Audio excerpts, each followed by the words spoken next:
Hello, hello, hello. Hi, everybody. I'm back for more process of elimination. This time, I did bring a drink, and I do have a drink with me because my throat, like, struggles when I'm voicing this game. But, I did bring a drink, and it is milk, which is, like, lighter to go down on the throat, but it also makes it so it's not punishing to drink. So I'm scared I'm gonna take one drink break and then it's gonna be like over, and then I'm gonna have to go refill my drink every 3 seconds on the BRB screen. But yeah, we're continuing process of elimination. I can't believe I'm already fucking 17 hours into this game. That's crazy. So just a quick recap of what happened last time. We were trying to solve the mystery of Mystic Detective's death. He died in the room upstairs that had the spikes in the floor that we originally crawled on the table to avoid. He ended up passing out in there for some reason, and then he was impaled by the spikes when they went up on the floor. Basically, we discovered that Downtown Detective did that by putting poison on her nail and like hugging Mystic Detective and like thus poisoning him, and that's how he passed out and that's how he died. But yeah, Downtown Detective had like a sad death scene where she was like, weh, weh, weh, weh, weh. And then that took us into trying to find the secret passage because she killed herself with poison. I'm like explaining this all out of order. But yeah, in the secret passage we found like a jail cell, and that's where we are spending the night currently. We just had a very emotional moment with Bookworm Detective. Yeah, downtown. It's so sad. I love her. It's okay. It's okay. Just jumping straight back into it. No need to watch from all the way out there, Posh. Why don't you join them? You were concerned, too, weren't you? I noticed you keeping your eyes on Bookworm ever since we arrived here. Pardon? Just what are you insinuating? Why would I, a lady of society's uppermost strata, fuss over the plight of commoner? I merely wish to observe whether or not that burdensome girl would be able to move past this.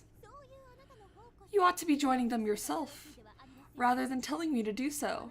Your fellow lowborns are waiting for you. All I do is bring misfortune wherever I go. There's no place for me in that circle. If I wasn't here, Mystic would still be alive. My abilities always end up hurting someone else. I shouldn't even be allowed near other people. That's entirely untrue. Your abilities have been nothing short of invaluable to us. Look at that. You really are kind. Ugh. Aww. Posh, I know you're the kind of person who can work well with others. If something ever happens to me, help incompetent on my behalf. Weh! I love them. I'll thank you not to speak such ominous things. Do you truly believe I'd allow that so-called Duke to have his way on my watch? Mark my words, the one who apprehends the quartering Duke will be none other than me. Ho ho ho ho ho. If you keep laughing like that, Bookworm and the others will notice us. Ah! Aw, that was a cute interaction. Aw, don't feel so silly. Before I know it, the morning has come. We gather in the area between the cells to eat breakfast. All 10 of us sit in a circle.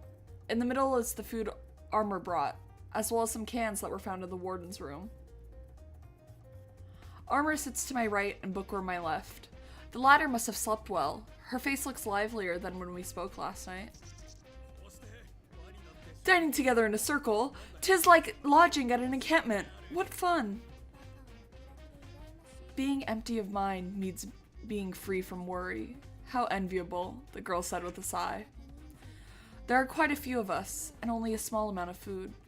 Even with these cans from the warden's room, we'll run out in 3 days. If we don't decide our next move on the double, we will all die of starvation, said the girl, calmly stating the facts. Many pardons. I was consumed by whimsy. Bookworm shuts armor down with ease. Her wordplay is quick as a whip, and her tongue sharper than ever. She definitely has her old energy back now. Hey, Bookworm, are you going to stick to speaking like that? Bookworm smiles impudently as I quietly whisper to her. We suffer from an overabundance of useless adults. As such, I will focus on being as objective as possible in my thinking.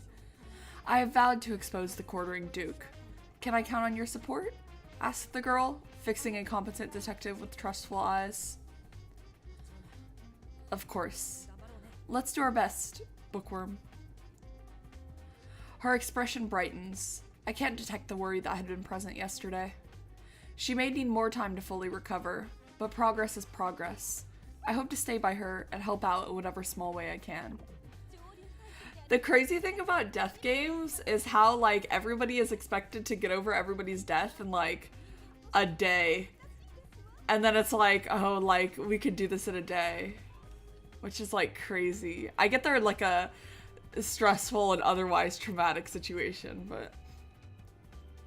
Why, I never... Our fine lady such as myself, having to dine while seated upon the ground, this deeply shames the Pinkerton name. It's nice and manly, if you ask me. Us Japanese people sitting cross-legged on the floor, all traditional-like, it just feels right. You're a girl, Rowdy, remember? You should mind your sitting posture a bit more. Besides, there are non-Japanese people here too, such as me. These cans! Their expiration dates are 10 years past. Are we absolutely certain any of this is edible?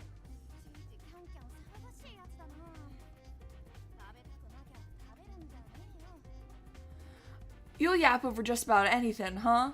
If you don't want it, don't eat it. That's true. That's very true. It is explained as, like, them being detectives, so them being naturally, like, disposed to this sort of stuff already.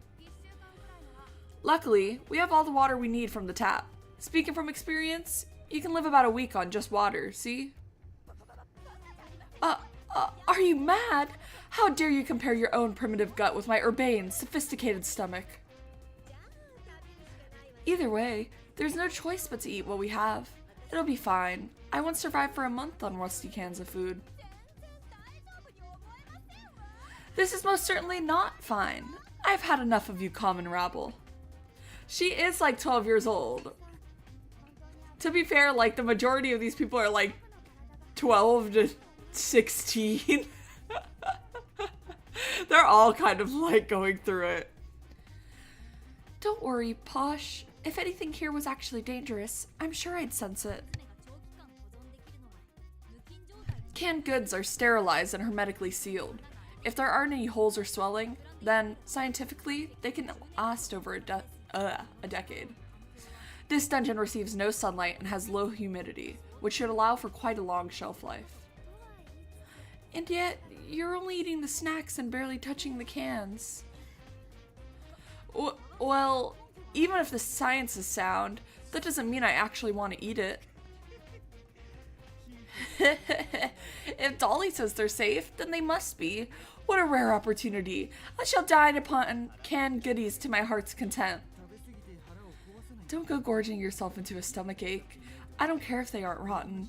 This food certainly isn't as safe as it gets. As Bookworm stated, our current problem is what to do before we run out of food. Even if we escape the toxic gas in the manor, that black machine is still outside. However, we haven't the supplies to wait here for help. I propose that we explore this dungeon. There could be a hidden passageway down here as well. Picks up everyone except for Gourmet, Armor, and Workaholic. You know what? Picks up everyone besides Workaholic. Let's just leave him here. I'm in favor. No doubt there's a path between here and the research facility. Really now? And is there any particular reason you're so confident about that? While we were searching for food in the warden's room, I just so happened to find this elevator key. As he speaks, Renegade Detective draws a key out from his pocket. The tag dangling below it does indeed read elevator. An elevator key? But wait, the dungeon doesn't even have an elevator, so why? Curious, isn't it? I had the same reaction, so I gave it some thought. Elevators don't normally require keys, not unless they're for maintenance or to operate it in some special way. Gormenghast doesn't have an elevator either, nor a need for one. And as it so happens, there's only one place on the island that does have an elevator. The research facility. You know it! This key must be for the elevator at Snark's. But that raises a question. We're underneath the manor, which means we're pretty far from the research facility, right? They wouldn't keep something here if it had no use. So why store the key to the research facility elevator in this dungeon? Aha! Now I understand. This dungeon was created as a dwelling place for the elevator operator. Nope, not even close. You get it, don't you, incompetent? Why would the key for the research facility elevator be stashed all the way down here? Think. If it's kept here, that must mean there's a reason it needs to be here. The elevator key is required to be at the dungeon. In other words, the dungeon...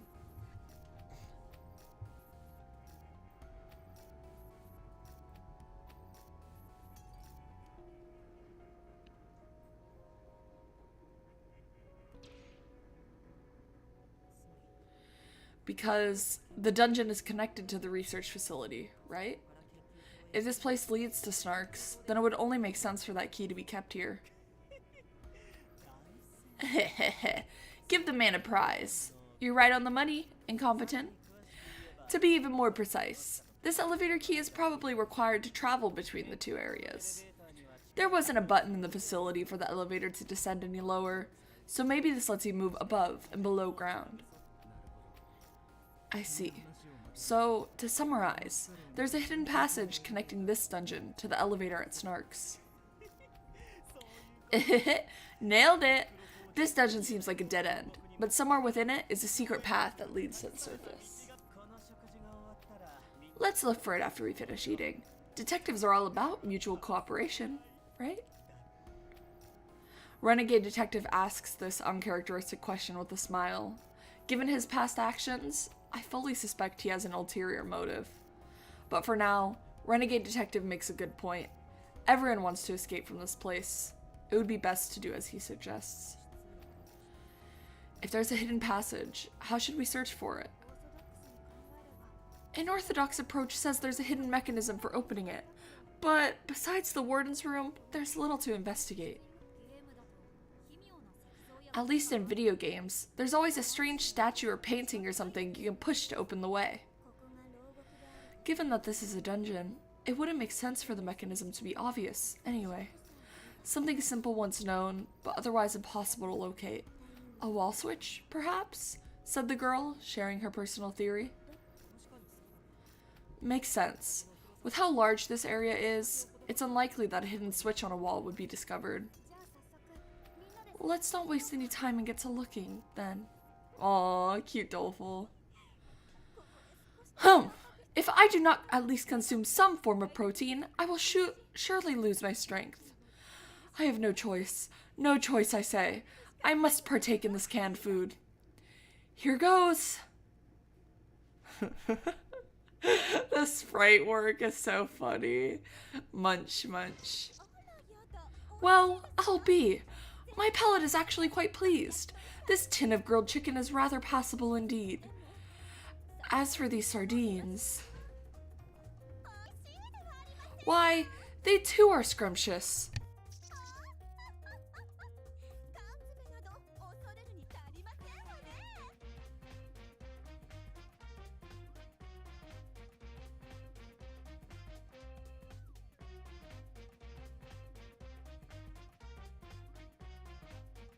Sorry, you may notice a influx of me muting randomly today. It's just me sneezing because my allergies are pretty bad.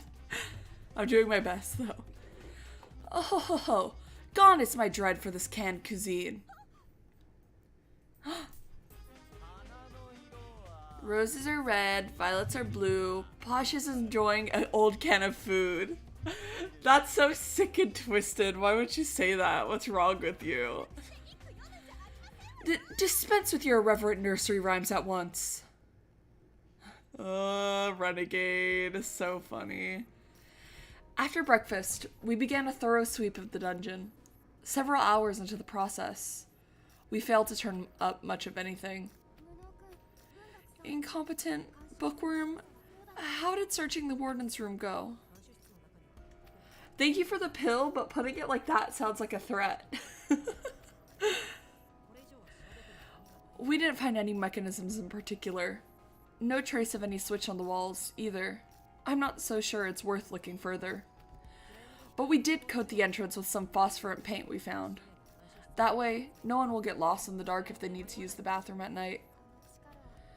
Great idea. You really can't see anything once the lights go off down here. Thanks, incompetent. We have no other option but to continue searching these massive walls, said the girl, disheartened by the mere thought of such a tiring prospect. How about on your end? Did you find anything? We've covered about half of the wall, but no luck. Everybody's still looking right over there. I follow where Doleful indicates to see Armor and the others running their hands along the walls. This mirror, too, seems perfectly ordinary. Is there truly a passageway hidden here? I understand how you feel, but let's keep up the effort, Armor. There were plenty of contraptions in the manor. I'm certain this dungeon must have something of the sort as well. Workaholic's right. This dungeon contains no shortage of oddities. The hidden passage we descended has to continue further underground. No normal prison would need to be this deep. There must be a reason behind it. You say as much, but after searching a myriad of cells, all we have discovered is that they share the exact same layout. I'm all but convinced this place is truly nothing more than a prison. I agree with Techie. Something's fishy. This place is far too concealed to be just an underground holding area. Gah! Enough pussyfooting around already! The passage is hiding behind one of these walls, right? Then let's just knock them all down. That's too dangerous. We'd be buried alive if the place caved in. I love the concerned, doleful sprite so much. Wow, he's so cute. A capital idea. Why don't we begin by kicking them? Said the girl, concurring with Rowdy Detective's suggestion. Bookworm, you're usually so level-headed. What's gotten into you? No need to get so worked up, Doleful. I'm sure Bookworm's on something. Bookworm gives me a smile as she continues on. The wall hiding the passage will be hollow. In other words, it'll sound different than the rest when struck, said the girl, detailing her plan. I see. If we wish to sound out each wall, kicking them would generate the impact we need, even if the method's rather violent. The sound might only differ slightly. Are we sure we'll be able to tell? You doubt my skills? I got the ears of a rabbit. I could hear a pin drop in a whole pile of straw. She even catches me when I try to sneak up and hug her goodnight. I'm sure she could hear any noise as long as she's focused on it. You sneak up on her in her sleep? Actually, never mind. Thanks, Rowdy. Sorry to put so much pressure on you. Heh, this is what I live for. Now, let's get to it. With our plan in place, we take turns kicking the walls. Ha! Bonk. No echo behind that one. Next!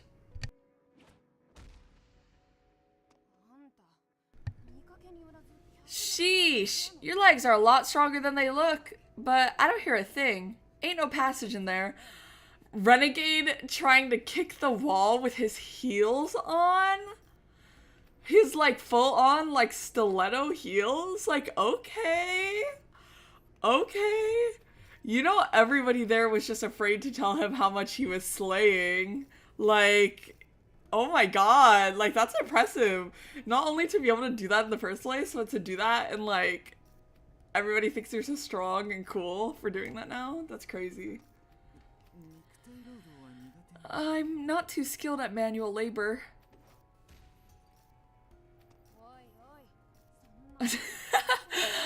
Aw, come on. A pilly kick like that ain't gonna get Echo worth squat. Get those twinkle toes of yours into gear, will ya? What the? Sorry, I'm pretty much helpless at anything outside of brain work. Watch and learn. This is how you kick.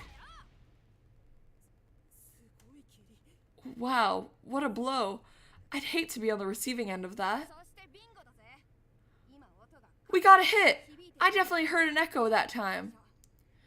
No doubt about it. There's a passage hiding right behind the center wall. Oh, just as I suspected. There is a hidden passage. Come, come, everyone. Let us scour around for a switch that opens this passage.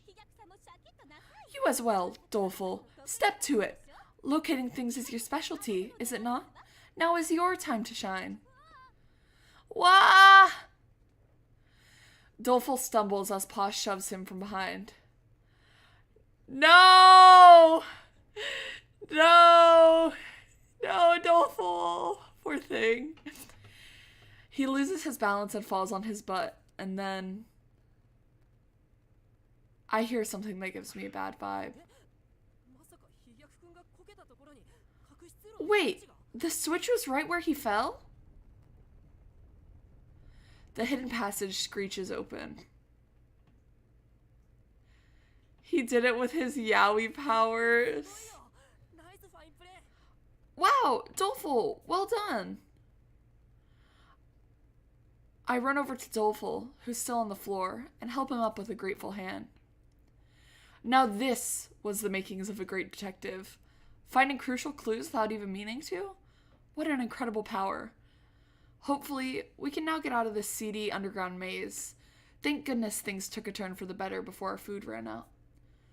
Hi, Mayura! It's okay, welcome. All you missed was there's a secret passage in the underground place, and Doleful found it with his yaoi powers. Hold on, Watto. Don't be hasty. Holmes appears before me with a grave expression. Doleful's ability isn't so simple as finding vital clues, remember? He only senses traps and evidence that threatens his life. Since he discovered the passage, one should naturally assume that it's either related to a case or that danger lurks up ahead. What? Ho ho ho! Well, without further ado, everyone, follow the leader, that is to say, me. Let us leave this dust-ridden place at once. Wait, Posh! There is definitely something dangerous down there. To be fair, that's like a beautiful thing to accidentally do. I'd also be impressed. I'd also fall in love at first sight with somebody who is able to just kya their way to success. Huh? Suddenly, the image of Posh spattered in blood flashes before me. My denouement has shown me the future. This vision will soon become reality. Watch out! Eee! I yank Posh's arm back without a second to spare. Sharp metal spikes then dart out right where Posh was standing mere moments ago. If I hadn't grabbed her, if I hadn't seen the future, she would have died on the spot. Something's coming out of the passage. Oh no. Oh no. Oh. As if in response to Posh, a mechanical whirring rings out from the tunnel. I've heard the sound before, but before I have time to ponder, its source appears directly in front of us.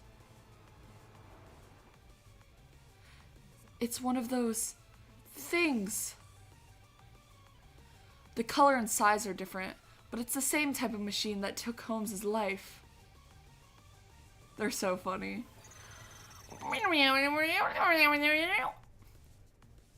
A mechanical noise, identical to that black robot's call, resounds through the dungeon. Yeah, this one has like the egg sheen on the sides. It's shaded like anime girl thighs, you know? I'm just looking at it. This one is pure white, smaller, and around my height. No more than 5.5 feet max. But the sound, which alone makes my hair stand on end, and the robotic, murderous intent I sense from it, are just as I recall. The image of Holmes's death flashes unbidden in my mind. I know we have to flee, but my body won't move. My traumatic fear dulls my reflexes. You know, I could, like, see them being, like, moe, right? Like, because they have the, like, dots, right? And I feel like the, like, one, like, big center dot, it kind of looks like a mouth, like it's, like, opening its mouth. And that's, like, cute, right? But all I can do when I think of this, or when I look at this, is I think of the Target copyright. Like that thing, that's just, like, the Target logo. Like, exactly. Like, that's not a Target. Like, that's the Target logo. Like, that's all I see. It's so funny. If I don't act fast, I'll... Have at you! Bring it, you pile of scrap! Armor and Rowdy leap in front of me. What could they be planning? Hey, Armor! You know the drill. First, let us ponder after the opening blow is struck. They slam their fists into the mech at the same time, sending it flying back down the passageway. Both of them are bursting with energy, despite having just bashed a remarkably hard surface. They really give Iron Fist a new meaning. But that's beside the point. What are you doing? You could get killed! Hey, I know how dangerous this is, but then this numbskull here popped up in front of me. I could not resist the urge to charge forth. Forgive me, Sir Incompetent. Their words are blunt and unvarnished, much like them, but ultimately, they've lessened the shock of the surprise attack and bought us time to think. I'll have to remember to thank the two of them. Here come those rotten spikes! My corselet shall forestall them anon. Spikes fire down the passage, striking Armor's metal exterior. True to his words, they don't even leave a scratch. All of a sudden, the spikes begin to flash. Uh-oh. Uh-oh. Rah! Armor? Oh no. Oh no. Armor drops as the white mech appears out of the passage. Upon closer inspection, I can see 3 vents on its body, like air holes. Black wires trail from each one. The wires connect to the spikes that struck Armor, and are now retracting into its body. There is also a camera-like device atop its head, which watches us intently.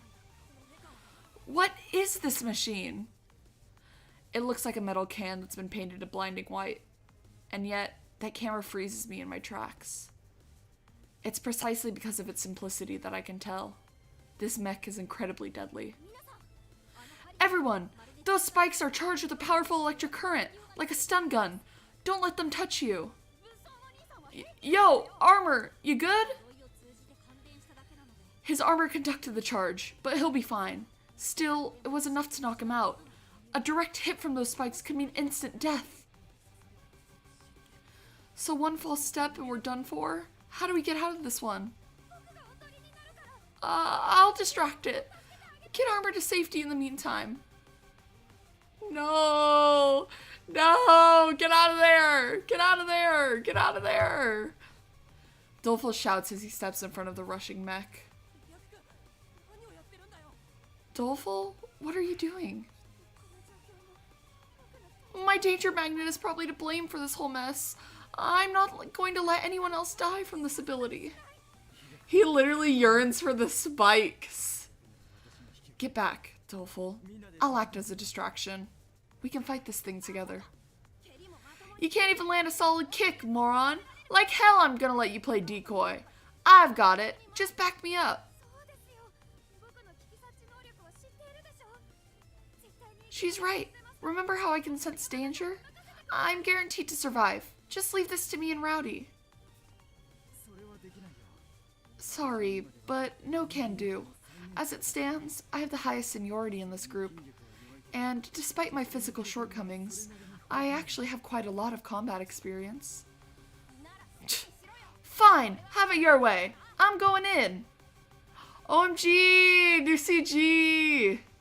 Wow, Posh looks so cute in the corner. Workaholic and Rowdy plunge in, fighting the white mech to buy us some time. It pivots on its treads, then advances toward them. Spikes shoot out at Rowdy, who is the closer target. You really think that'll work? If you want to kill me, face me head on. Rowdy throws out a taunt as she launches herself up to the side, dodging the spikes with ease. She's so agile, you'd think she was a cat. And she doesn't stop there, either. As the mech retracts the spikes with its wires, Rowdy slips through its defenses in a flash. This one's for my pal, Armor! Wait, Rowdy, duck! Huh? Oh no. At that instant, a long spike thrusts out from the white mech. It grazes Rowdy's head, who ducked just in time, before retracting into its body. Severed strands of hair dangle in midair. Not only does it fire bullet-like spikes, it also has a spear for close-range stabbing. Workaholic's warning and Rowdy's reflexes save her life, but a clod like me would have absolutely been skewered. I know, I'm so nervous. Everybody is in danger right now. I can't handle it.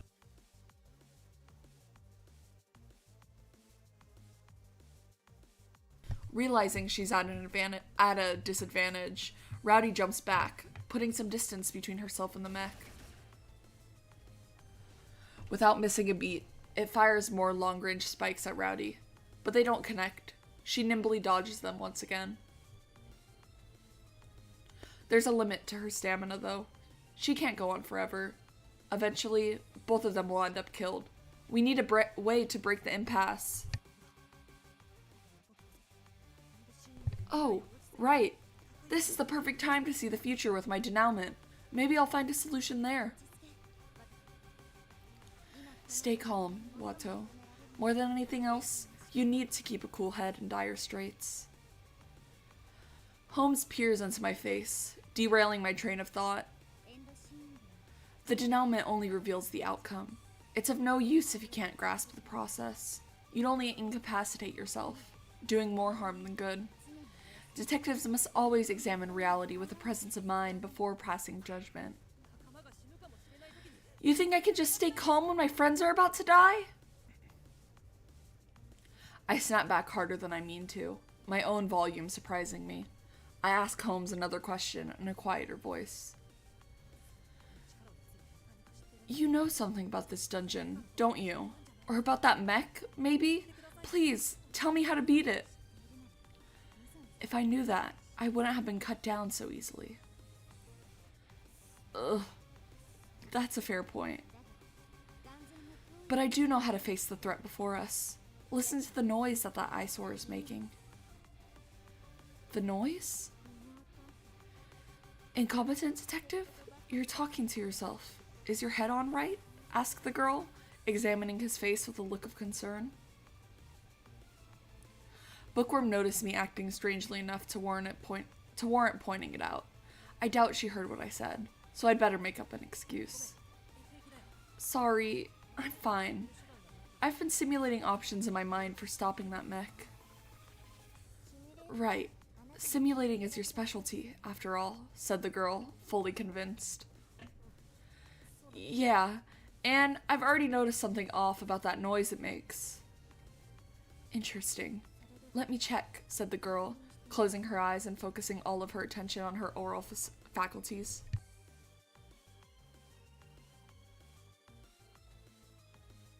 Bookworm then performs the very actions she had just narrated. What is she doing? Classic Bookworm. All you did was give her a hint about the noise, and she immediately knew what to do. Incidentally, you do realize you can answer me without speaking aloud, don't you? I can hear your thoughts, remember? Why didn't you tell me that sooner? Bookworm remains focused, listening to the noise as Holmes and I go back and forth.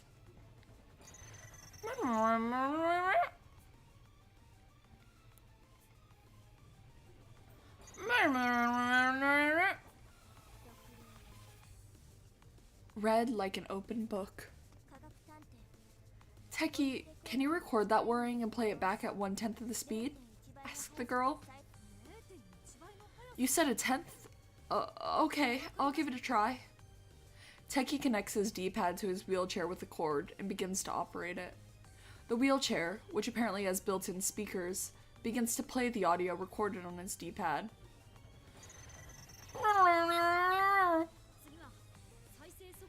Now, I'll lower the playback speed. We all stare agape when Techie slows it down. The wind passes through. Only one of 3. Is that the Quartering Duke's voice? It's identical to the one I've heard in all the Quartering Duke's videos. As for what it's actually saying, as I thought, it's broadcasting a message, said the girl, relieved that her hunch was correct. I could tell by cross-referencing with my memory that the exact same audio was being played on repeat, down to the last phone on. Otherwise stated, the machine is transmitting this on purpose, making it a message for those nearby, said the girl, further elaborating. Wow! Reliable as always, Bookworm. I take her hand without a second thought, singing her praises. She responds without looking at me. There's just one issue.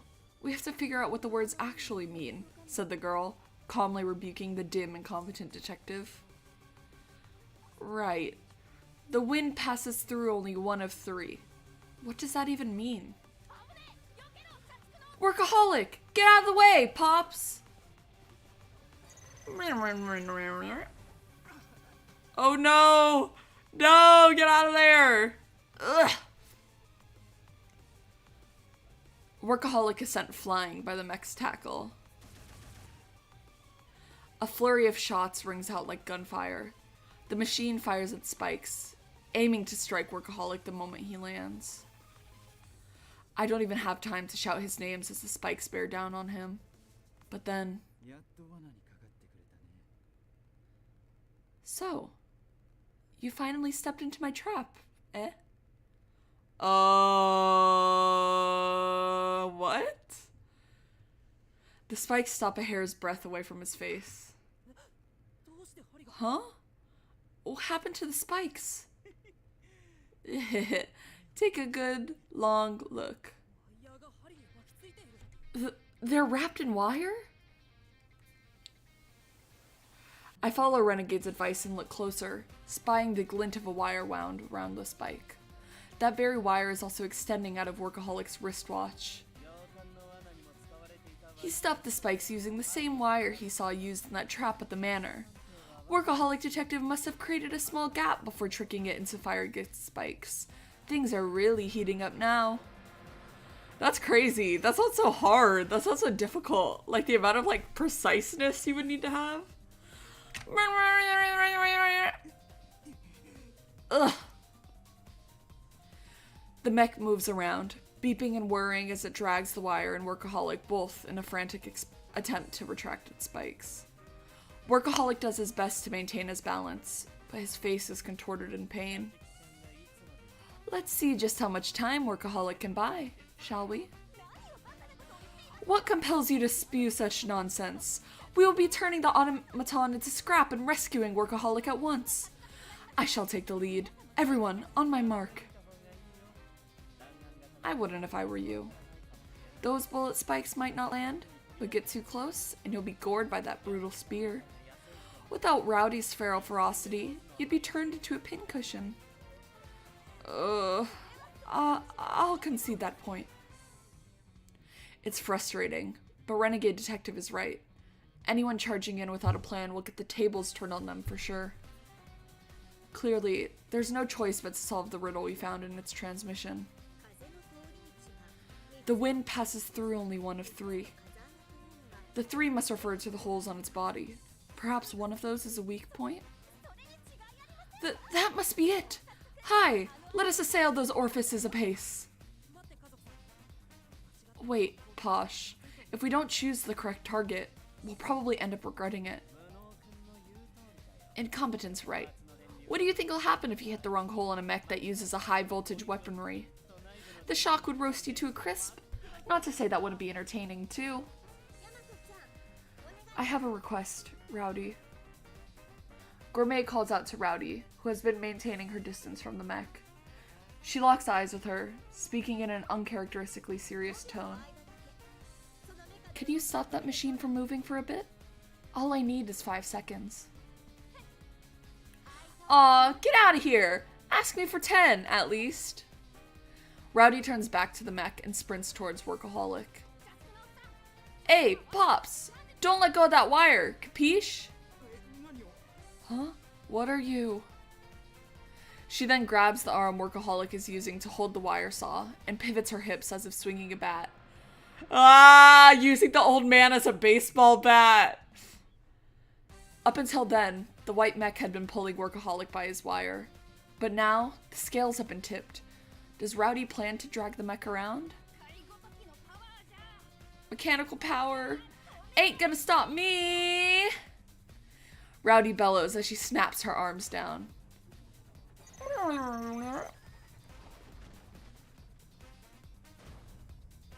The mech topples over, pulled by the wire. The sound of metal scraping against the floor booms through the underground passage. She actually managed to stop the mech from moving with nothing but raw, brute strength. The mech, durable as it is, stubbornly attempts to pick itself up, but it's already too late. Nicely done, Rowdy. In Gourmet's hand is the knife she always carries around with her. What is she planning to do with that? Bon appetit! What? She thrusts the blade as hard as she can into one of the mech's holes.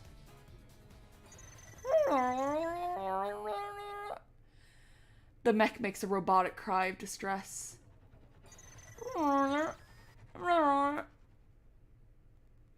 The sound then breaks apart, growing steadily quieter. Finally, the light on the camera shuts off, and the mech ceases to make any noise. I believe it said, "Check, please." Gourmet takes her knife out of the hole, wiping it clean with a napkin before returning it to her pocket. The rest of us are left dumbstruck by how swiftly all of that just transpired. Way to let him have it, sis! How'd you know which one was the weak spot? Rowdy breaks the silence and clings onto Gourmet, who begins explaining as she comforts her. It was simple. While all of you were talking, I sniffed out the different odors coming from the 3 holes. Only one smelled of rubber and metal, so I assumed that there was an essential cable in there that allowed this big dollop of frosting to operate properly. I gave it a whiff too, but I didn't catch that at all. I'm Gourmet Detective, remember? It goes without saying that I can easily catch the subtle flavors of iron and rubber. Gourmet laughs as if it's no big deal, but iron and rubber, for that matter, aren't foods at all. But I'll choose to keep that comment to myself. Techie, can you inspect this machine? Yes, leave it to me. I didn't contribute at all. Again. What Lindsay Woolsey do you speak? Was it not you who carried me to safety, whilst the rest contended with this quandary? 'Twas I who contributed nothing. Thus shall I heretofore endeavor to erase this stain from my legacy. The metal-plated peasant is correct. While I too am peeved at my own inability to act, that is no reason to let it make me feel inferior.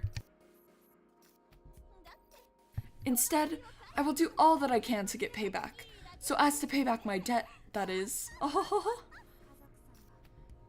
Posh, your resolve is incredible.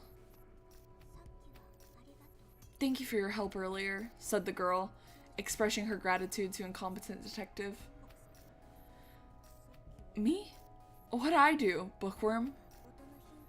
If you hadn't given me that clue about the sound it was making, we may have never solved this mystery. People could have gotten hurt. Maybe you aren't so incompetent after all, said the girl with a smile. Wah! Bookworm's smile causes my heart to lurch. That clue didn't actually come from me. Holmes was the one who told me about it, while I didn't do a single thing at all. Thanks. I'll keep trying my best to pitch in however I can.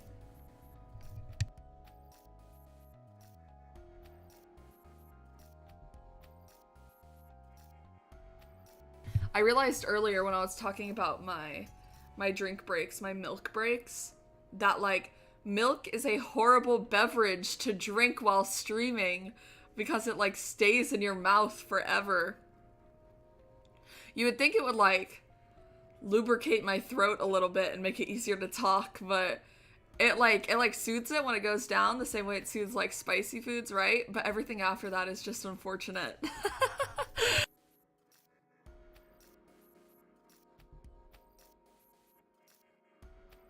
Tastes good though. Tastes good.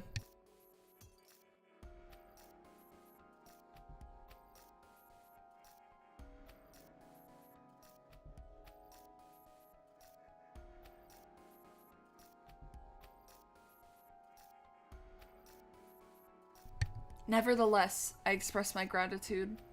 Carrying this dismay in my heart, I vowed to become a proper detective in my own right. Well, it's like a good aftertaste. It's more so like the aura of like the milk in my throat, you know?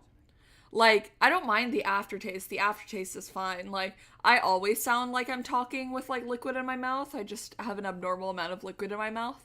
But like, it's like about the like throat. Like, I can feel it like, you know? Renegade detective, couldn't you have disabled that machine from the get-go? You overestimate my abilities. If that's how little you trust me, go ahead and activate my collar. Though maybe it's not that you won't do it, but that you can't. Is it because you don't know the conditions, or is fulfilling them just that tough? Let me be clear. I believe we're on the same team, or I would like to, anyway. That's why I want to learn what's going through your head. What are you going on about? Only one. No, two people are making me tingle right now. So do me a favor and ease off. I wonder what it'll take to get incompetent and that other special someone over to our side. What the? We began investigating the tunnel that the mech appeared from. Find anything, incompetent? There's something that looks like a charging station for the mech's batteries, but that's about it. I see. That would explain how it managed to function so smoothly, even after being left in this place for who knows how long. Judging from the amount of dust and refuse, it was here a lot longer than just 1 or 2 years. The R&D for this thing must have been incredible. So after all that, the hidden passageway was just a trap? No, that would be far too much effort. There's no need to create an entire hidden passage for the solitary purpose of repelling intruders. It'd make more sense if this was designed to protect something within the passage. Not that we'll ever find it in this darkness. Where's the phosphorescent paint? A competent detective wasted all the phosphorescent paint trying to make an arrow towards the bathroom. The group takes turns resting and searching, but all we manage to find is the cable for charging the mech. There is nothing else of note, nor any clues leading to another hidden passage. For all the progress we thought we made, there's little to show for it. Today's efforts were in vain, and everybody is looking fatigued. What is the matter with you people? Wipe off those long faces and show some spirit. Posh. Eee! How long have you been standing by me? The whole time. Sorry, I have a tendency to blend in with the shadows. Oh, push tush. You certainly stood out well enough during our fight with that automaton. Learn to comport yourself thusly. My apologies. I'll work on it. Moving on, how about we wrap things up for today? We're still all tired from fighting that mech earlier, after all. Bah! While that may be true, our food supply is dwindling, and we have spent more than enough time down here as is. I think we should stop for now, too. It would be dangerous to investigate any further today. Techie, why do you look so down? Was there something you found while checking the mech? Yes, I discovered something troubling. That white mech is tagged with the designation SPX-01C. Its frame was developed using genuine Detective Alliance technology. DA tech? But why would the Alliance be involved in something like that? I don't know, but I did come across files about a series of sentry robots under the name SPX, back when I received tech support from the DA. So the one we ran into really was built by the Detective Alliance? I'm not so certain about that. If somebody understands the mechanics, they could easily apply the same technology elsewhere. Techie proceeds to tell me everything he can recall about the SPX Sentry Robot series. It uses map databanks and laser sensors within its body to survey its surroundings and search for targets as it moves about. Upon identifying a target, it switches to pursuit mode and hunts them down, neutralizing all in its way until it loses track of its prey for long enough. Holmes must have died due to that black SPX being into pursuit mode. But what was that machine, anyway? Why had it been deployed there? And what caused it to activate pursuit mode? We need to get out of here quickly, or we'll never solve the mystery behind Holmes's death. Incompetent. You remember my friend, Sniffy Whiffy, right? Of course. That was the one that could trace the scent of blood, right? Correct. Sniffy Whiffy's treads incorporate technologies that were provided by the DA. The same tech was used for that white SPX, which more or less confirms that the Alliance was involved in its development. The word series suggests the existence of multiple SPX models, some of which could possibly be even down here, underground. You're telling me there are more of these deadly things? The thought alone makes me shudder. All of us had to work together just to knock that last one out of commission. I don't even want to imagine running into another during our investigation. Not when we're all this exhausted. Thanks, Techie. Your analysis really helps. Workaholic's right, Posh. Let's stop for today. We probably couldn't take on another SPX in our current condition, but I'm sure that'll change once we're back to full strength. I am in accord with Sir Incompetent. Haste leads to carelessness, which in turn leads to unforeseen endangerment. I'm with them. I get where you're coming from, Posh, but let's just call it a day.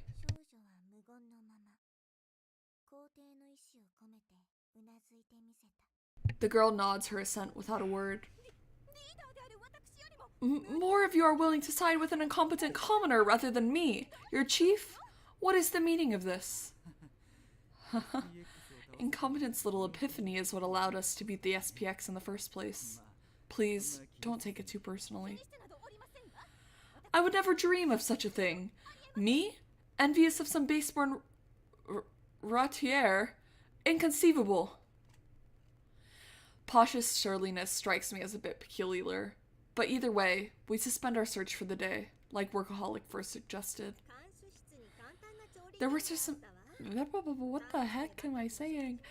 There were some simple cooking implements in the warden's room. Having nothing but canned food is a bit sad, so what say I whip us up a group meal? Woohoo! Dinner a la gourmet! Ain't nothing better. We gonna eat in this passage again? Sure, let's do that.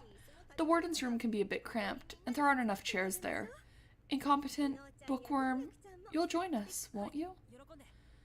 Yeah, I'd love to. The same goes for you, right, bookworm? The girl said nothing, only nodding once in agreement. Naturally, I shall sup with you as well. Let us toast to our victory. If I come along, we might end up running into another one of those sentry robots. Well, with Rowdy there, we'll definitely know if something's coming. Besides, it'd be best for all of us to stick together right now. Techie is absolutely correct. We need to avoid acting alone in order to eliminate the chance of encountering an SPX outside of everyone's notice. Posh, that's what she's doing. So no going off on your own tonight. Do I make myself clear, Posh, renegade? I merely forgot something in the passage and sought to retrieve it. I certainly had no intention of resuming the investigation solo. I don't make a habit of following orders, but I'll be a good boy for today. Besides, I've got someone to keep an eye on. And so, we all gathered to eat dinner together. Despite the meager ingredients, Gourmet makes us delicious dishes from her Russian homeland. A newfound strength flows through my tired body. Everyone is all smiles, and the conversation never dies down over the course of the meal. Holmes, however, broods all the while. What's on your mind, Holmes? Just an odd premonition. For all intents and purposes, you should be making headway. And yet, I can't help but feel that an impasse lies ahead. Not that I can actually use the denouement anymore, of course. That's okay. I can see the future in your place now. No one else is dying if I can help it. I'll use this power to protect all of us. You mustn't over-rely on the denouement, Watto. Like I said during the battle with the SPX, seeing a potential future doesn't mean you can change it. Some outcomes are unavoidable. Unavoidable outcomes? I think I grasp what she's saying, but it doesn't really mean much to me.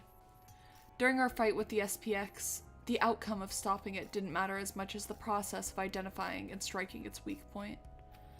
But wouldn't knowing the SPX's outcome naturally mean I know the process that leads to it?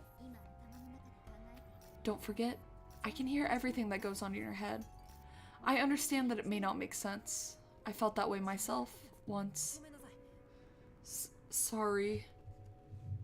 Flustered, I apologized to Holmes, who had been listening the entire time. Her expression grows downcast as she whispers softly. You'll experience it soon enough. I'm sure of it. I've never seen her face look so somber. Oh no, not the foreshadowing, not the scary foreshadowing. In time, evening comes.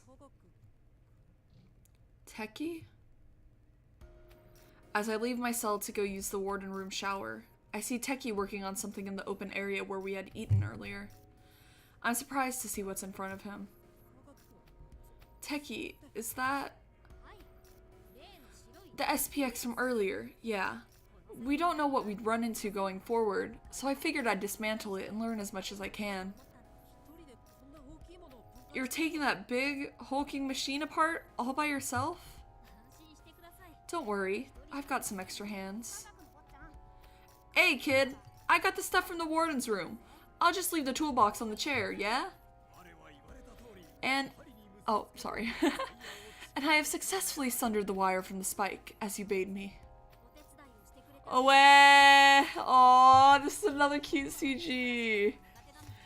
Incompetence big, I'll hug it. It's so cute. Thanks a bunch, you two. Physical labor isn't really my forte, so I appreciate the help. Oh, so Rowdy and Armor are your helpers. Well, have you learned anything interesting? I just completed my analysis. We thankfully only severed the power cord, so there wasn't any damage done to the internal circuitry. So there was only a cord where Gourmet knifed it? But ain't this some kind of sentry robot? Weird that it'd have such an obvious weak spot. I suspect it may be a safety precaution in the event that a member of the organization is under attack. Plus, it's simple to repair. Good Sir Techie, I've procured the wire as you bespoke, but the spike itself is oddly light. Mayhap 'tis only the tip that is metal. No, it has to be conductive to deliver a shock, so it likely has a metal core, but the shell is mostly reinforced plastic to reduce overall weight. Look, this interceptor spike's light as a feather too. I'd imagine the same applies to all but the most vital areas to keep the SPX at peak agility. Oh, you're right. This isn't heavy at all. Upon taking the long spike from Techie, I'm shocked by how lightweight it is. These spikes seemed as vicious as a beast's claws when we were attacked, but holding one now, it feels more like a toy. They're quite formidable during battle, but in reality are quite flimsy. To think they caused me to flounder so, woe is me. This is a real featherweight weapon. All you gotta do is stab him with the end and shock him with a zap. No wonder the thing's so dang light. Giving it a weighted tip also makes for better shooting, you feel me? Makes sense. It's a very streamlined design, huh? The more we learn, the more I realize how deadly these spikes truly are. I don't understand why the DA would have created something like this. Anyways, these mechs sure have me wound up. Who cares how many safety features they got? They still attacked us DA members. How can you call this a sentry robot when it can't even tell an ally from an enemy? There's nothing we can do about that. This guy has been programmed to indiscriminately attack whatever his camera detects. It was humans who set it up that way, so please don't misdirect your anger toward the SPXs when they're not the ones to blame. Sure, but these are the same metallic goons that offed our chief, yeah? Can't help but feel a little sour at them for it. They're only doing the jobs they were given, just the same as we detectives perform ours. Look at its body. No arms or legs. Its function has been refined solely to monitoring people and removing threats, not unlike Armor's suit. Ah, indeed, Sir Techie. Both mine armor and that contraption were forged to preserve life. Neither harbors any inherent malevolence. Ultimately, it is mankind who, in their malice, appropriates such things in order to sow strife. Yeah, you get it. Under no circumstances can we forgive whoever misused that SPX to kill the chief. I, Techie Detective, swear upon my name to bring the criminal who infiltrated the DA to justice. You say they infiltrated the DA, but how can we be sure of that? Not only did the culprit kill everyone at the research facility, they also possess full knowledge of the SPX's capabilities. They've done irreparable damage to the DA and seek to harm us, that much is certain. Given this, infiltration seems entirely plausible. So we've got enemies aside from downtown. This tragedy hasn't come to a close yet. Part of me honestly wishes I could just ignore it. Wah, downtown. An hour ago, we all enjoyed a meal together, everyone chatting with smiles on their faces. I don't want to believe that was all a lie. It's awful having to suspect my companions like this. The heck are you chewing your cud about, bub? Rowdy gives me a light slap on the head. When my eyes meet hers, she grins broadly. Even if that crook's among us, there ain't no need to worry, see? If you want to believe, then you ought to keep on believing. But if I had realized the truth about downtown sooner, Mystic wouldn't be. You trusted her. She backstabbed you. No help in that. But going at everything all half-hearted and lukewarm-like? That you might regret. Once a man has his mind set on something, he's got to stick to his guns. Capiche? You're way more of a man than I'll ever be, Rowdy. I wish I could be as strong as you. Well, I've got a trick to nip all those worries right in the bud, see? You do? Sure, take a look. Rowdy produces a small deck of cards from her pocket and begins shuffling them. They look like traditional Hanafuda cards, each emblazoned with plants, animals, and so forth. How are these supposed to help? Whenever I'm stuck, I pull a card. Drawn one with a cherry blossom means go, but anything else means I should cool it. So you let the cards decide your actions. Is that really okay? Just think about it a tick, bub. Second guessing means you don't trust your gut. You following me? When it's down to the nitty-gritty, you gotta have something to rely on. And these cards always got my back. I trust them more than I do myself. You ought to try it too, bub. It'll get your mind made right quick.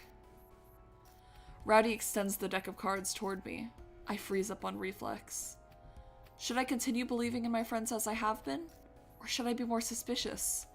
Is this really something a deck should decide? Don't worry your little head so much, bub. As if guessing my thoughts, Rowdy comforts me with her hearty, energetic voice.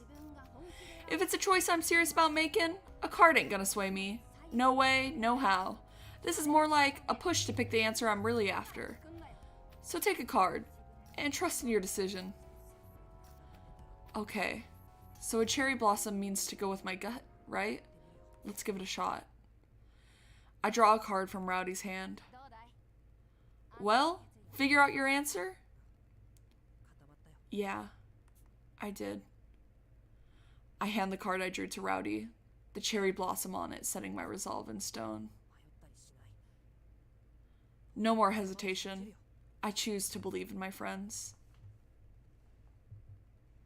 Wah, wah. It's nearly lights out. We should head to our cells soon. Moments later, the lights dim and plunge us into darkness. I start heading back toward the chair where we had left the toolbox Techie was using to analyze the SPX. Suddenly, I run directly into Doleful as he comes bounding out from the warden's room. Whoa! Oh, it's just you, incompetent. You startled me there. Now I'm getting scared whenever we accidentally run into people. It's like, what were you doing? Doleful. Doleful. What were you doing? What were you eating? Doleful jumps back a bit. Judging by the steam and soapy aroma, it seems he'd been using the warden room shower. Oh, it's okay. He was just showering. It's okay. It's okay. Well, we thought downtown was just going pee. Ahaha, you frighten quite easily, Sir Doleful. Hey, it's not like you can help it. It's so dark I can't even see what's in front of me.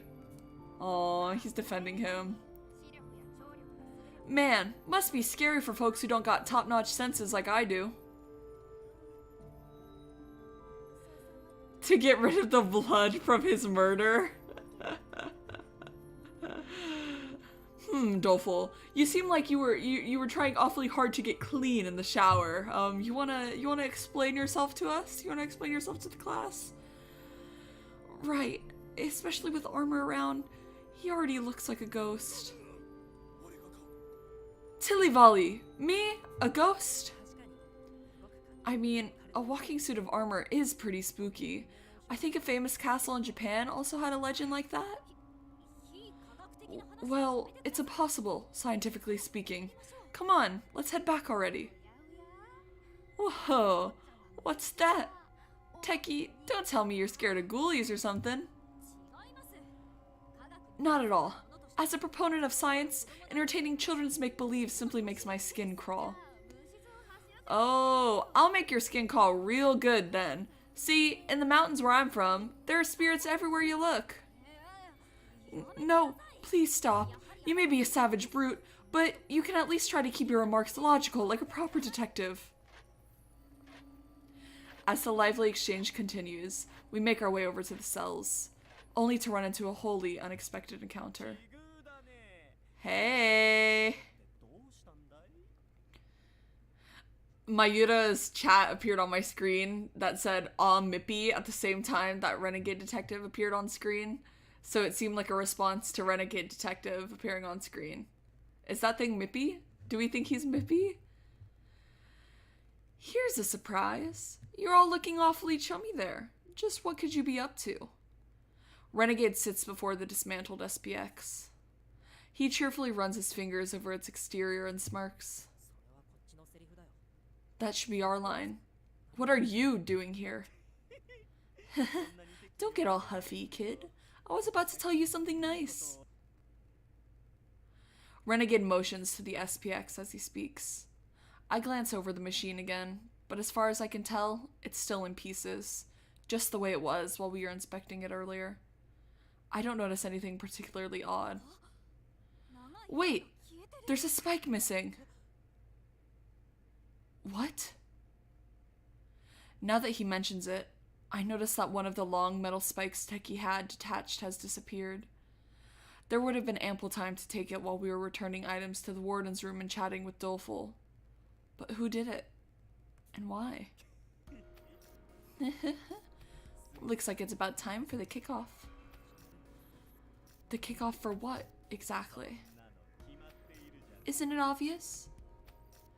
The corners of Renegade's mouth curl upward in the shape of a crescent. I'm talking about the death match between us detectives and the killer in our midst. Ah, I feel it. I feel it. The bloodthirst lurking in the shadows, so dear and sweet. Spouting your usual bullshit again, eh? Listen up, nut job. Quit running your trap, or I'll make sure it never runs again. Capiche? Did he say the imposter? I said Among Us earlier, and I was like, I hope nobody says anything about this. Rowdy approaches Renegade and seizes him by the collar, but he doesn't flinch, carrying on with great cheer, completely unfazed.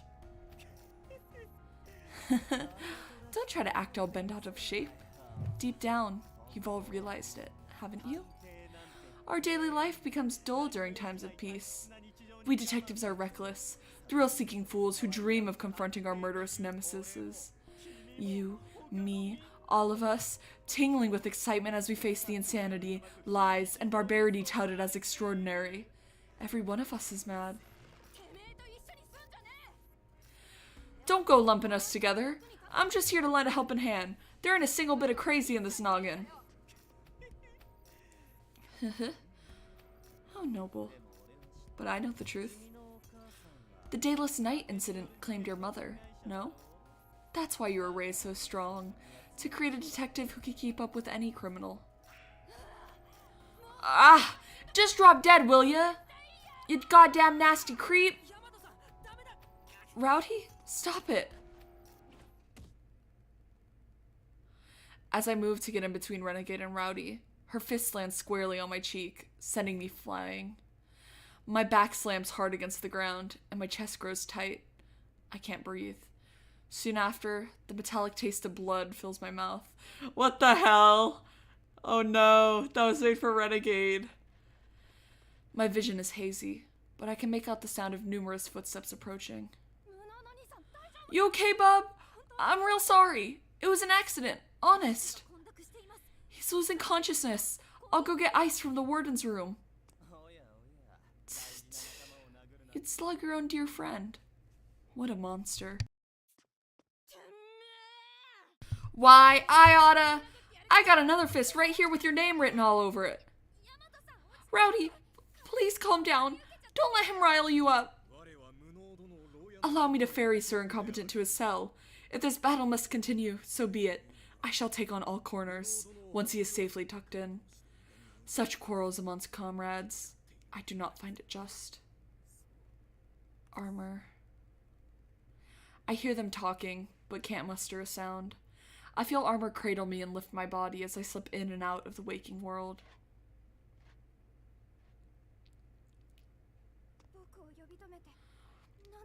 Why did you call to me? What do you want? Oh, it's nothing major. You see, I'd like to swap rooms with you, just for tonight.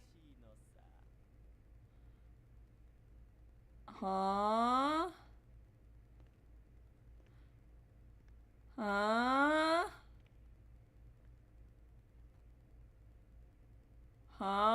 What's that supposed to mean? What's that for? What are you doing that for? Upon coming to, I find myself in a bizarre labyrinth. I walk alone along the desolate concrete walls.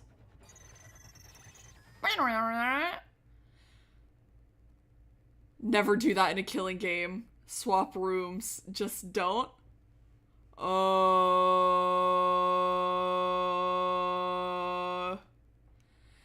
A familiar mechanical beeping whirs from further down the corridor.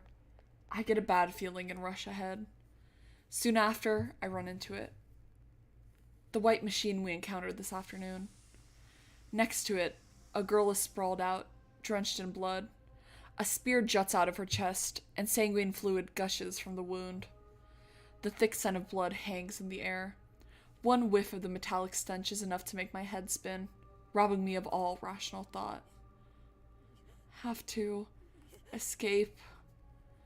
I have to escape. As I try to voice the words, I feel something touching my back. I turn to find another SPX at my heels. Not only that, but I can make out the sound of treads nearby. I feel like it's been so long since we've seen an incompetent sprite. He's so cute. More and more SPXs gather at my heels, but the situation is so absurd that I actually find some comfort in it. Could this be a vision from the denouement? Is this the fate I'm bound for? What in the world is supposed to happen to me? You think I'm just gonna sit here and take it? I dash forward with all my strength, weaving my way through the SPXs before they can react. It's not over till it's over. Even if what I'm seeing really is the future, I refuse to give up. I'll find a sliver of hope, I swear. Sparks fly across my field of vision, flooding my surroundings with light. I find myself in a familiar cell. There's a figure laying on the bed near the back. But oddly enough, a long object protrudes from their chest. Oh no. I recognize the object at once. It's the stolen SPX spike. Even from this distance, it's crushingly obvious what happened. The spike has been speared straight through what is now a corpse. I'm scared! I'm scared! Who's gonna die? Somebody's gonna die soon! Ah! I spring from the bed and survey the darkness around me. There aren't any bodies. I don't see the spike or SPXs either. The scent of blood is gone too. I heave a deep sigh of relief. All of that just now was only a dream. It would seem you've had a vision of another tragedy to come. Holmes appears, her words shattering my brief moment of peace. You saw it, yes? A premonition of death? Yeah, I saw a corpse in a cell, but I'm not sure who it was. That dream was way more fragmented than usual. Ah, so you lack sufficient details. Best to remain calm and investigate further come morning, then. How can you be so blazed about this? Somebody might die again. Shouldn't I start searching for clues right away? I'll admit your impulsive nature is quite charming, but I'm going to have to insist you stay put this time around. Remember what was stated yesterday. Now isn't the time to act on your own. Were anything to happen while you were alone, it could prove hazardous. But I... Weh... I can't stand by and watch someone die in front of me again. If there's anything I can do right now, I want to do it. If that spike's going to be used as the murder weapon, there could be a clue near the white SPX. I'm gonna go check. You truly are a stubborn one, once you've made up your mind. I won't try to stop you, but do take caution. Rouse anyone with your footsteps, and you'll only make yourself a suspect later. Right. I'll be careful. I unlock the cell and take a step outside. The metal door creaks as it opens, causing my heart to nearly leap out of my chest. That got a little dicey. Even the tiniest sound echoes here in the dungeon. Rowdy has ears like a hawk, but thankfully, her cell is on the far side of the hall, so I should be okay. Still, better safe than sorry. With Holmes at my side, I quietly sneak towards the dismantled SPX. I try my best to be silent, but can't seem to muffle my steps, much to my chagrin. Holmes chuckles as she observes. You're a detective, yet you can't even hide the sound of your footfalls. How adorable. I thought I was doing a pretty good job, though. There's no way I can be any quieter. Sweet, innocent Watto. An experienced professional in our field could sneak up on even the most ill-tempered tomcat. Missing animal cases are often trivialized, but it's no simple task to locate a target based on minute details, then track them down unnoticed. My boss back at my part-time job always had me looking for lost pets. I wonder if that was part of my training? I'm certain it was. It's the most efficient method for learning the fundamental skills every detective needs. We continue talking as we near the SPX's remains. While I can discern the vague shape in front of me, it's too dark to make out much else. I can't see a thing, even with my D-pad's flashlight.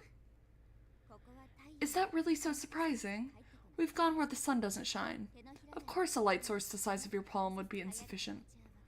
I understand you're eager, but perhaps staying up and keeping watch would be a better use of your energy than a fruitless investigation? That's probably a good idea. I don't think anyone else is awake right now.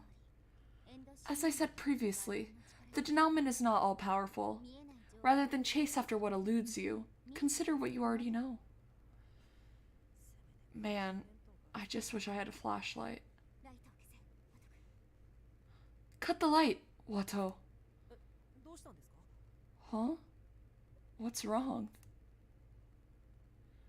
I speak aloud without thinking, and Holmes quickly zooms in front of me. Do it, and keep quiet. Somebody has you in their sights.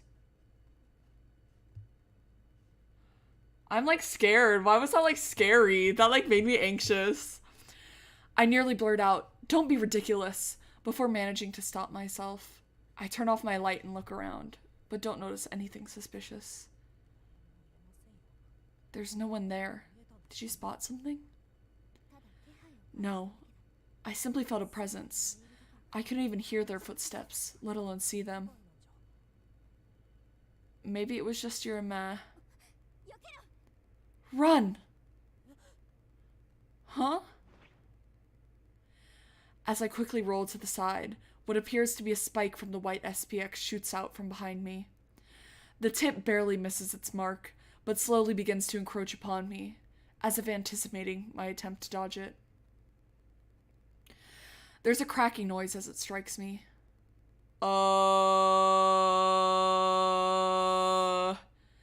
My vision flickers several times. Suddenly, my body feels weightless, and my consciousness fades.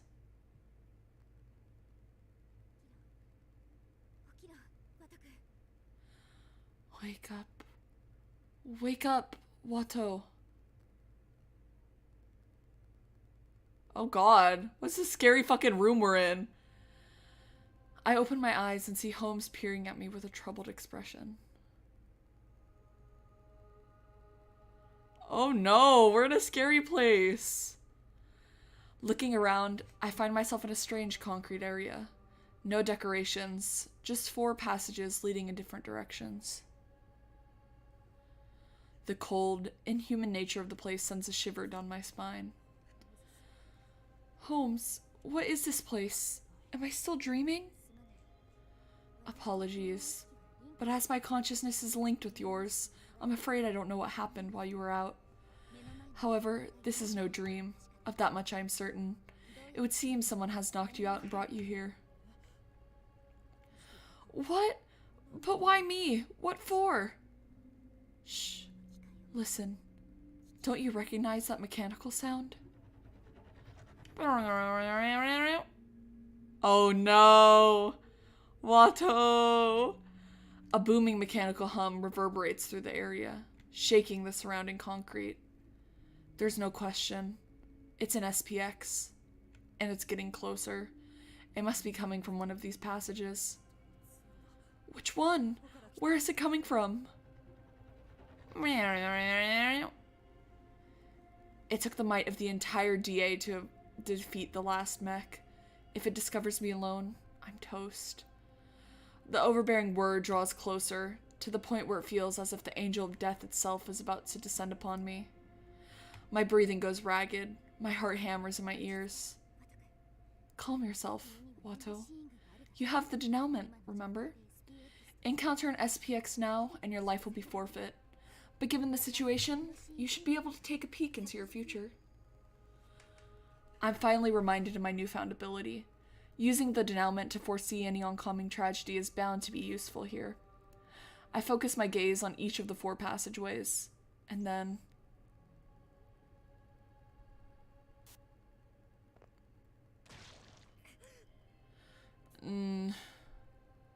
The instant I look at the passage in front of me, a bright red SPX cuts me down. The spattering blood dyes my vision scarlet. But then the scene disappears, and all is at peace, as if the blood was simply wiped clean. My head feels like it's burning up, but I was able to successfully use the denouement. It seems the SPX is coming from the passage in front of me, to the left. Very well, then let us escape via the passage to the right. You're certain to be spotted if we stay here any longer. The second Holmes gives the command, I hurry into the right-hand passage. The sounds of the SPX grow distant. Seems I have shaken it off for now, but I still have no idea where I am. Are you feeling alright after using the denouement? Yeah, I'm fine. My head feels a bit fried, but I'm alert enough. I think I'm getting used to it. I see. Glad to hear it. I can't predict what may happen next, so be prepared to use the denouement at a moment's notice. I walk and walk, but the concrete corridor never changes. The continuous, repetitive sound of my footsteps makes me dizzy. As a sterile monotony continues in my ears, an odd feeling rises up inside me. It's like deja vu, as if I've gone down these exact same halls before. Come to think of it, I think the SPX in my dreams about what happened a decade back was red too. I see you're trapped in the gay and stupid maze again, Watto-kun. Stop! The SPX that appeared in my vision just now was the exact same color. It could just be a coincidence. The denouement relies on my own inherent knowledge to create its visions. It's entirely possible that it was mirroring my past trauma. But maybe there's another explanation. Holmes. Have the 2 of us ever walked down these corridors before? In the past, I mean. What makes you say that? It's just, I feel like I've seen this maze in my dreams countless times. Plus, it connects to the dungeon where I was held 10 years back. It could be that they brought me here for some reason or another. Is that so? In that case, it is quite plausible that the 2 of us were here together after our being abducted 10 years back. But it's strange. What's an SPX doing here, anyway? Its presence means that this passage is somehow related to the DA, right? You're rank number 2. Do you know anything? I had a feeling you'd ask sooner or later. Where to begin?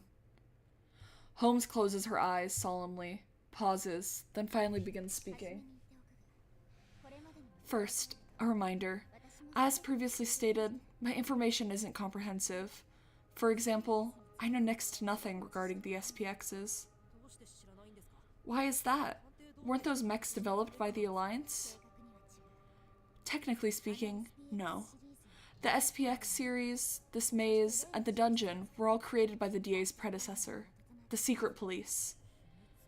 The Secret Police? Was that a branch of law enforcement? No, it's simply a name. It had no connection to the force.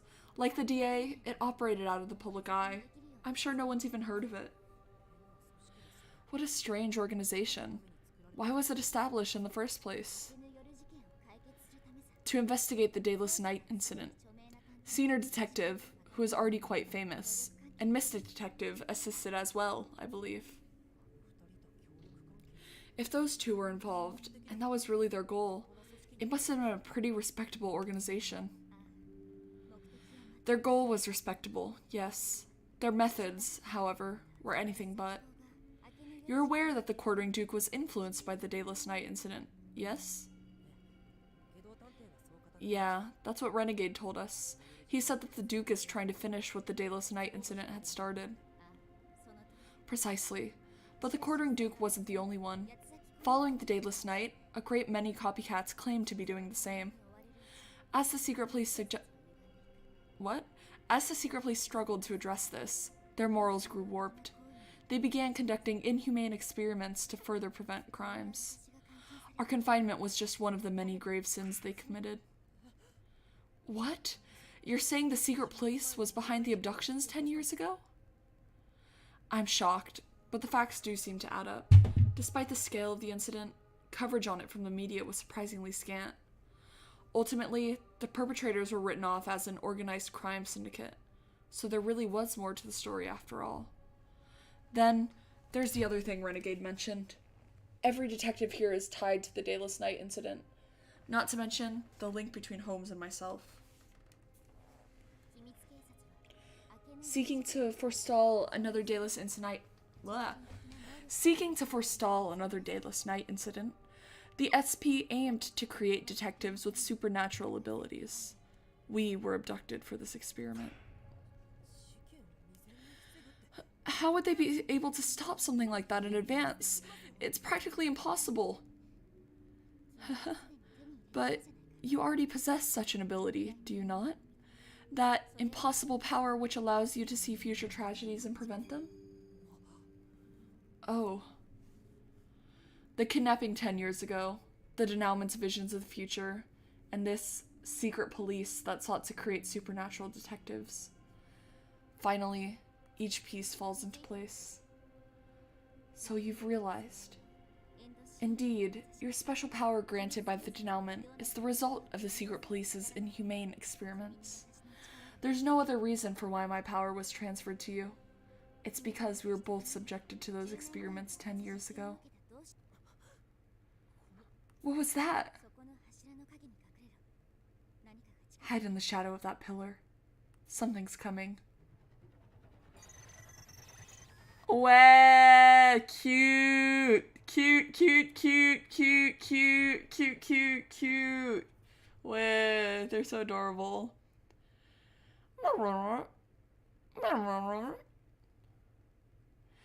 I hide as Holmes instructs, after which something smaller than the other mechs passes by. I can hear it, but can't see a thing. Thanks to its noisy treads, though, I can tell it's right next to me. What is that? Let's continue talking like this. No speaking aloud. I recognize this SPX. It can conceal itself using a projection of its surroundings. It seems to have poor optical sensors, however. If something triggers your denouement, simply hide, the way you're doing now. It can turn invisible? Just what are these things? Sadly, the Detective Alliance has almost no data on record regarding the secret police. Vidoc, our founder, noticed that the SP had gone astray. To quash it, he usurped the organization, acquiring its technology in the process.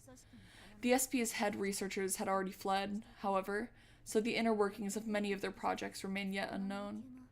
This labyrinth is one such example. The SPX sentries and various perils found here have made investigation quite troublesome. So then, who is responsible for bringing me here? I cannot say, but they're undoubtedly aware of the labyrinth's existence. This individual seeks to avoid killing with their own hands. What a coward! Either way, we need to get out of here and inform the others ASAP. Calm yourself.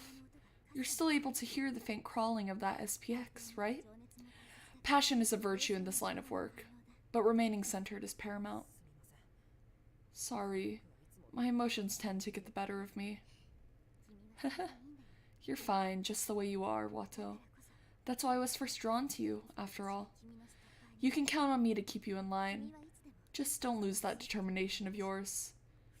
Together, the two of us make one fairly competent detective, wouldn't you say? Aw, that's sweet. I'll do my best to keep up with you. I listen closely to make sure the SPX is gone before heading deeper into the passage. Things don't seem as scary to me as they did before. I'm sure it's all thanks to Holmes and her words of encouragement. The two of us make one detective, huh?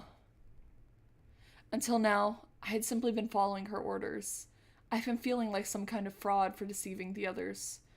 But what Holmes said, that the both of us make one competent detective together, reassures me. I really am just a rookie, but as long as Holmes is by my side, I feel like we can solve any case that comes our way. I have the best friend I could ask for watching my back, after all. Wah. Eventually, we reach an open room with the exact same layout as the last. Another one of these. A fatal trap could await us beyond any one of these corridors. Tell me, what shall we do in such a predicament? Use the denouement. Very good, Watto. You're becoming quite adept. I steel myself and concentrate. Slowly but surely, I'm getting a feel for this ability. I think I understand how to use it now. I clear my mind and focus on my sight, taking in every little detail. Glimpses of the future begin to form in my empty head, like images loading in one after another.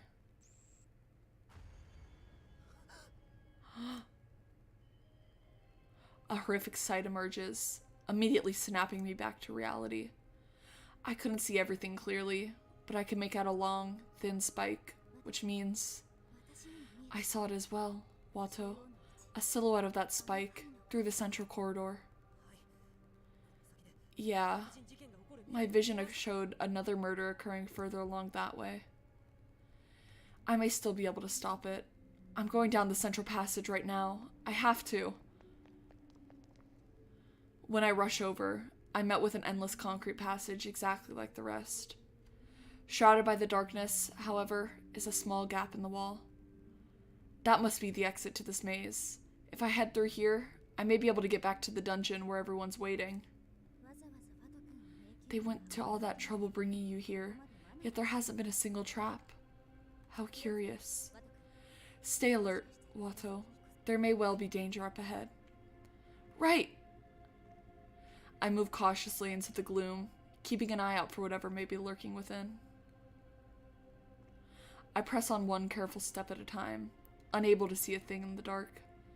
I'm sick of being in these awful tunnels, but this passage almost certainly must connect to where I was before. I need to hurry and meet up with the others so I can let them know about my vision. It's all I can think about as I continue walking. No sign of any way out of this corridor. Perhaps this is the hidden passage we were looking for in the dungeon? In which case, its entrance wouldn't be open yet. So, there's a possibility we can't escape unless we find the mechanism? Precisely. Let us make a thorough search.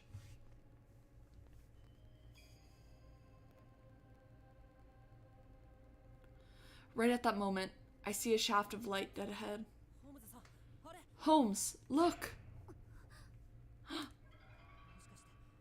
Could that be our way out over there? I'll go check it out. When I reach for the light, I notice that the ceiling is much lower than I realized, allowing me to touch it easily. It feels like there's something I can push here. Holmes, I think this is the entrance to the hidden passage. Wait, I have an odd feeling about this. Were I the culprit, I wouldn't have left such an obvious giveaway. That is, unless I were seeking to lure out my prey. This could be a trap. You mustn't go up. But if we take any longer, that murder I saw might actually happen. Even if it puts my life at risk, I've got no choice but to keep going. You're right. I apologize for being so yellow-bellied.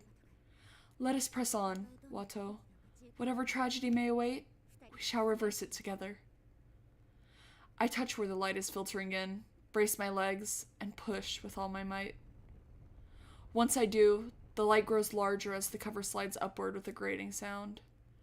Just as I thought, This really is where you get into the hidden passage. But more importantly, it's my way out of the dark. I throw open the door, encouraged by my growing sense of liberation. I reach my hands above me, grab the sides of the now open hole, and haul myself up.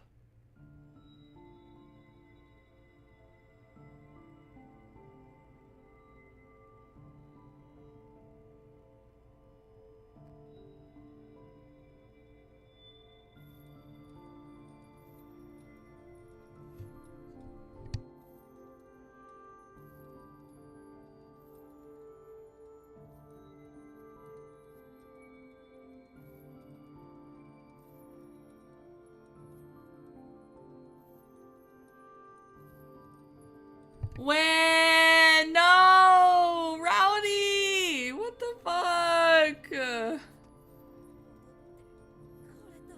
I'm finally back. Or wait. I take a deep breath, grateful to be free from that suffocating maze. Now comes the hard part. Sure, I had a vision of a future homicide, but that isn't something I can just tell people directly. How can I alert the others so that they'll be on their guards? Huh? Something suddenly enters my line of sight. It can't be. I mean, I managed to get back safely. I was about to warn everyone and prevent the vision I saw. That had been my plan. So, why is there a spike thrust through her chest? Why? I worked so hard to make it back. Why did this happen? Rowdy, open your eyes! Rowdy's wounds seem so minimal, I half expect her to leap up at any moment.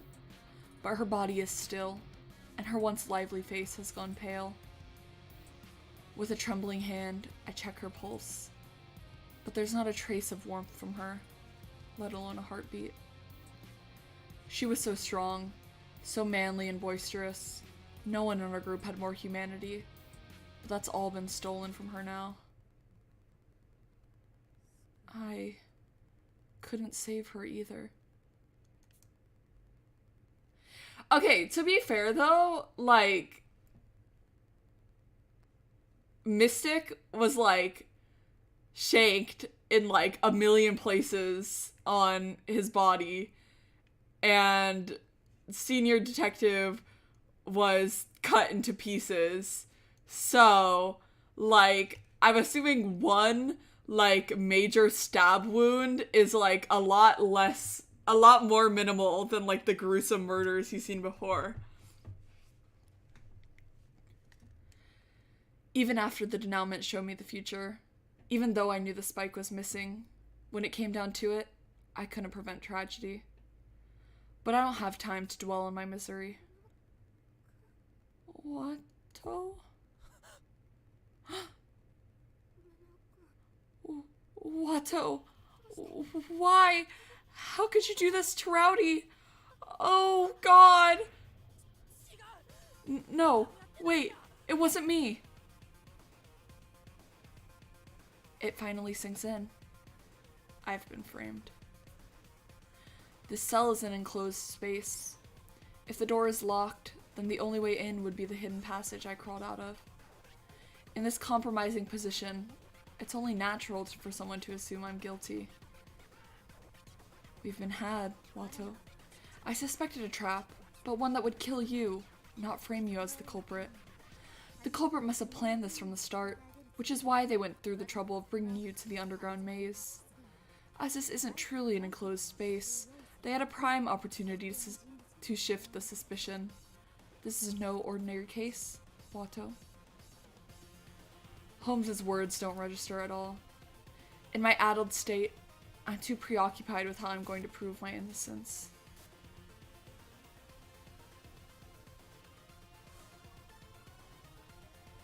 Chapter 3. The Case of the Semi-Sealed Cell.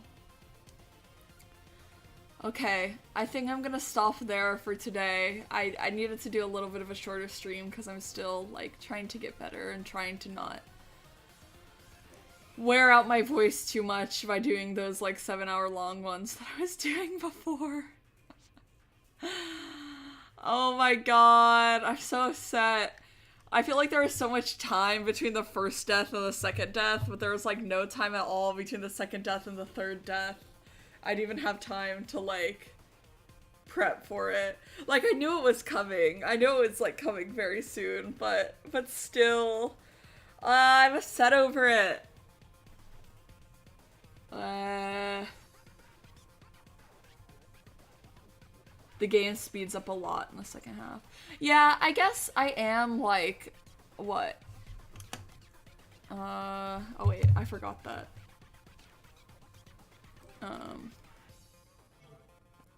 I guess I am 18 hours through. I saw somebody online say it's like a 22 to 25 hour long game.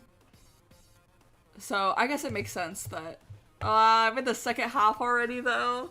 I don't want it to end. I'm liking it too much. I didn't expect it to be Rowdy either. I honestly thought it was gonna be Gourmet that died first. You finished it in 16? Oh my goodness. What the heck? Okay, Turbo. What the hell? That's so fast. Oh my god. I'm perfectly halfway. Well, I'm excited. I'm excited to keep playing. I wanna, I'm stopping short tonight, and then I'm going to take off tomorrow, and then I'm going to try to play for a long time on Saturday. So hopefully I'm able to commit to that. I don't think I'm gonna finish, but maybe finishing next week? Maybe I should put it on my schedule like 3 times next week and hope that we finish. Speedrunner in chat.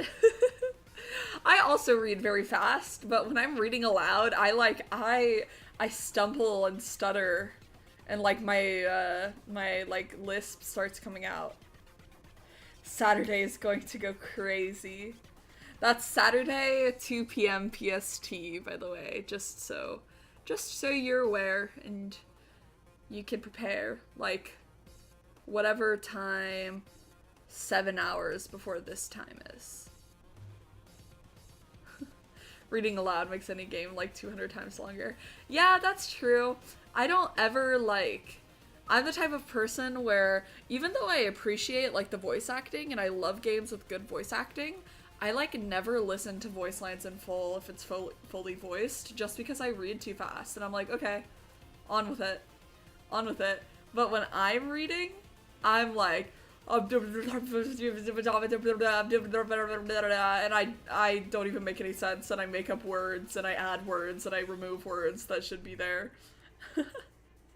It's way harder than you would think it is. Yes, Saturday, whole day, process of elimination endurance. Let's do 12-hour stream, and then we can finish it in one go. I mean, I could.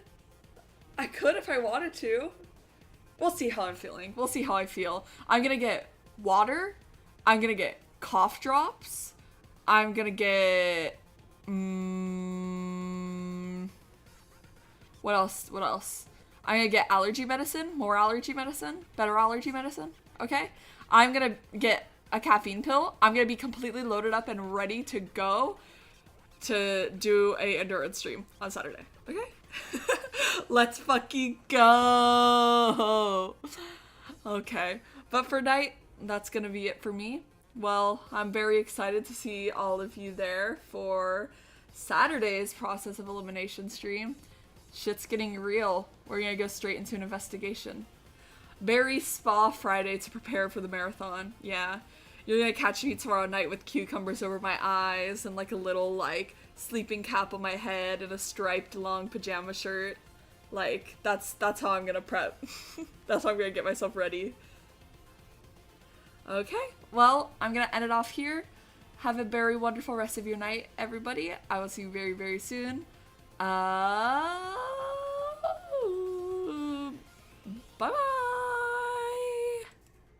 forgot how to edit the streams. I was like, what do I even say? I don't even know what to say anymore. It's been so long. I take a 3-day break and I lose it all. I lose all my stride.